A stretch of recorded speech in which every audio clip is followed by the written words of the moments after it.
This is Mike. Originally from the UK, he became an Australian citizen after spending 20 years there and eventually moved to Singapore 4 years ago. During our fascinating chat, we discussed obtaining a new 5-year talent visa, dealing with a 100% rent increase and the bizarre phone behavior in Singapore. I'm Chernov, let's go! I was in McDonald's a year or two ago. A lot of kids, this is in Singapore, and a lot of kids came in and they put their phones on the table, just a random table in McDonald's, and then went off to order their food. And I was like, you can't just leave your $1,000 phone on a table with no one watching it and then walk, 10 meters over there to get food. It didn't occur to anybody in Singapore it didn't cross their mind that was an unsafe or a non-sensible thing to do. That's maybe a little example of, you would not do that where I grew up, or indeed most places in the world. It would be gone within seconds. Do you have any life hacks for foreigners coming to Singapore, maybe newcomers who come to Singapore? Just some tips about expectations. The service level that you often get, like at a restaurant or a cafe, there's no tip culture here. They're very, very different. If you're coming from the US in particular, you'll notice a huge difference in service level. Like sometimes it's difficult to get a waiter's or a waitress's attention. Things don't come as quickly as you did. It's just harder to get a lot of really good service. And that's because they're not expecting a tip at all at the end.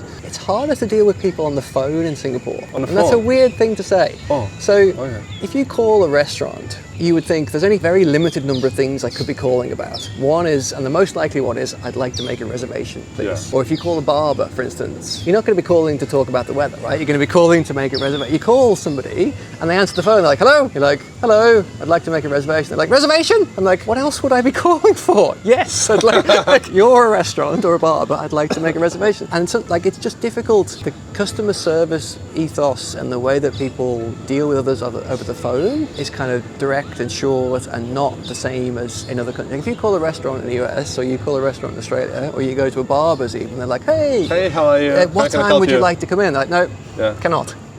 Customer service expectations, I would, again, a minor thing, but something that's kind of interesting and funny to think about. I was thinking about this actually yesterday, that I'm fortunate to have the choice of where to live in terms of countries. I could live in the US, I could live in the UK, I could live in Australia, I could live here, I could live in Dubai, I could live in Thailand. I really could choose where to live, and I choose Singapore. It's clean, it's friendly, it's safe, it's well run, it's fabulous. What about the prices spike and rental prices spike especially? Does it bother you at all? It does. I had a 100% increase. It was asked of the rent. As a result of that, we moved in September, so only relatively in the last 6 or 8 months. And so we went from paying X to being asked to pay 100% more for the same place. For the same place? Yeah, and I said, no, that's ridiculous. We're going to move somewhere else. We ended up finding somewhere, it was still 70% more. That was because the market had shifted since we first got the lease. So we did end up paying more anyway for a slightly smaller place. That's not uncommon, 100% increases, particularly in the last couple of years. So that's something to watch out for. And there's not much we can do as renters and as foreigners. There's not a lot we can do other than pick somewhere less nice. Yeah.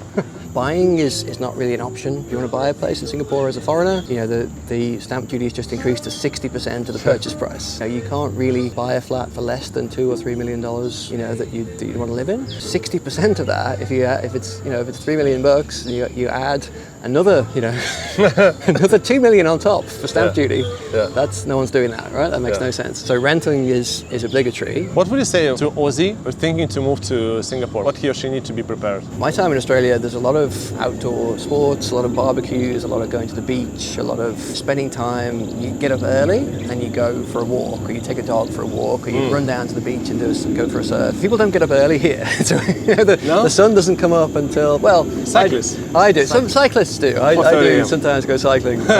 But as a rule, the sun doesn't come up until later, of course, because there's no seasons, really. So the sun comes up at 7 o'clock. So if you're up at 6 o'clock, it's pitch black, and the streets are empty. You can walk along the street, you won't bump into a single person.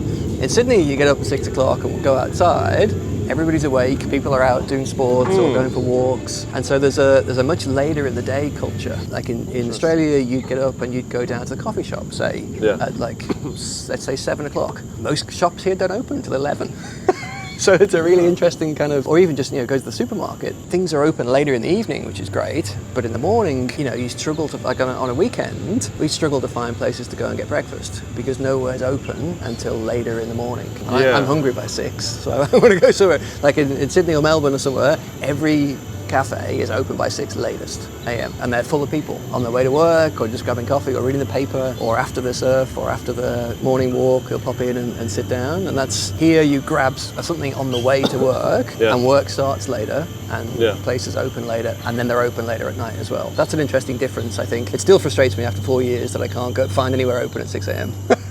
Is it like a similar, like working culture, working life balance similar here in Australia in general? The big difference in terms of lifestyle, which kind of carries over to or impacts work-life balance, is of course in Singapore it's quite common to have a helper. A lot of my friends and myself, like, you know, we have a wonderful lady who lives with us who helps with the cooking and the cleaning and the washing and the childcare, and that makes a huge difference, like, to the work-life balance and the general lifestyle enjoyment, because all of that time that you spend doing the washing the dishes, cleaning the house, cooking the dinner, taking the kid to school, those things are no longer an issue.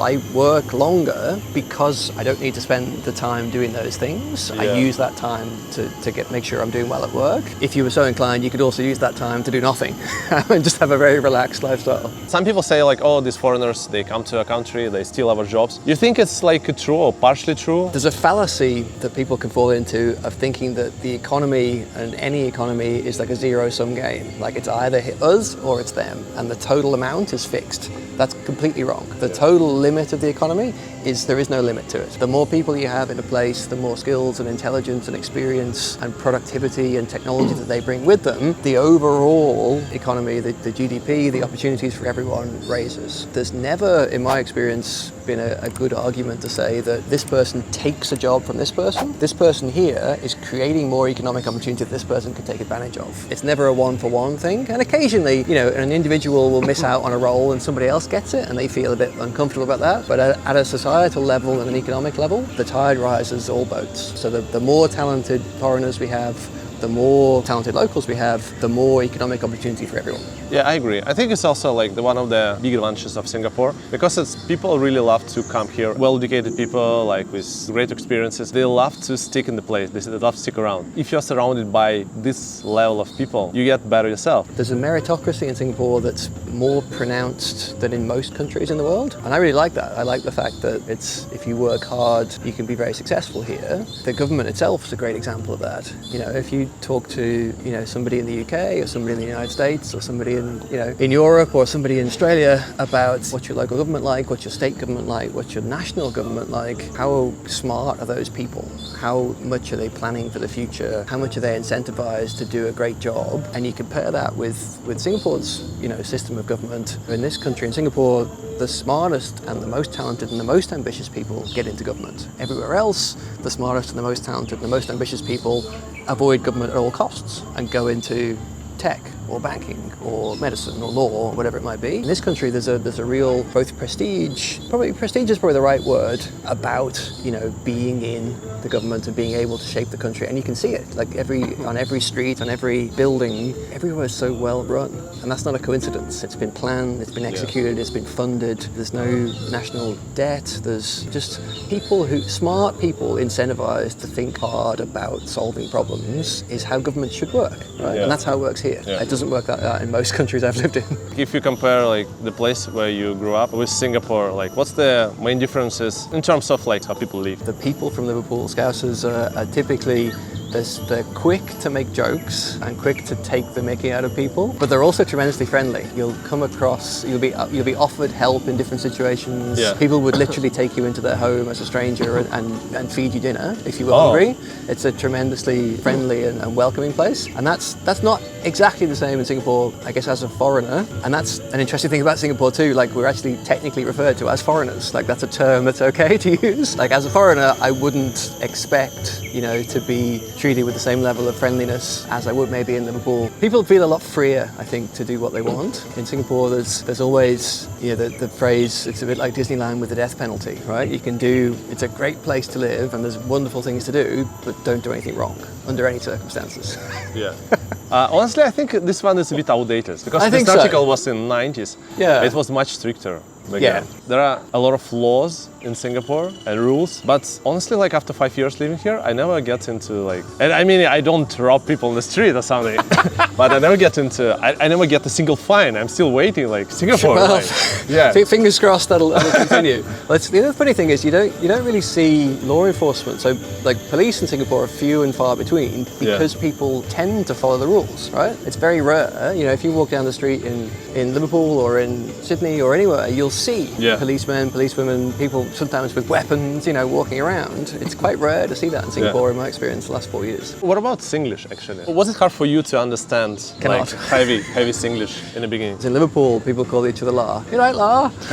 So using La here as a person was not unusual. But yeah, no, I think it's an interesting way of speaking, and it's something that I find funny is if you're talking to a local Singaporean for business purposes, there's a point at which they're, you know, very professional, and you get the kind of the Queen's English, you know, sentence, and then after you know them well enough, or after the conversation's been going on for long enough, it slips into Singlish, and so you get a little bit more relaxed, and that's a good sign. I think when you get to that point of the conversation, the person is relaxed enough to talk in a bit less formal of a way. I like that. For my job in particular, it's about helping people feel comfortable and sharing things about, you know, their experience or their future. It's great when people are relaxed enough to use English. 5-year visa is a new visa, yeah? It is. It's the new Overseas Networks and Expertise category. They just launched, so I guess it's January this year. Yeah, just recently. Yeah. Is this visa much better than EP, you think? If you qualify, yes. Yeah. And the reason for that is it's longer. Yeah, you get 5 years instead of 2 or 3. It's extendable for a further 5 years, which is great. And you're also, you know, if you want to do additional work or if you want to work for a different employer, that's fine. Yeah. It's not based on the employer, it's based on the individual. The only downside is that the criteria are pretty strict. So it's pretty hard to get one of those visas. But yeah, I'd recommend looking into it. Yeah. So the main criteria is the salary, yeah? 30 plus. So either, there's the sort of salary track, which is, you know, if you earn above a certain amount, then, you know, you're considered overseas talent. Or if you're a specialist in a field like science or the arts or sport, it's also available for people with those backgrounds too. All right. For you was first or second? For me it was the first category, I'm not that good at sport. What's the one most principle that you discovered along the way that helped you in your life and your career and business? Something like very important. Ask. Just ask. You don't get anything if you don't ask for it. And sometimes it's awkward, and sometimes you feel shy, and sometimes it feels rude or whatever it might be, but ask for what you want. If you don't get it, you're in the same position as before you asked, but you might well get it. And I think I got that advice from lots of people over the years, but I remember Mark Benioff, who was a boss of mine a long time ago, had that advice. He said he called up Steve Jobs once and asked him, could he come and spend a day with him? And Steve's like, sure. Nobody else just thought to ask. Everyone was like, no, he's going to say no. That's not going to work. And he just said yes. And that started this whole chain of events that led to all sorts of incredible success. But yeah, ask. Few short questions. Sydney Opera House or Marina Bay Sands? Ooh, the Opera House. Detached house or apartment in condo? Detached house, but you can't get one here. Not here. Vegemite toast or kaya toast? Vegemite toast. Okay, great. Definitely. Thanks so much. Thank you, Max. Are you leaving? Wait, enjoy this video first. But it's gone in 5, 4, 3, 2, 1.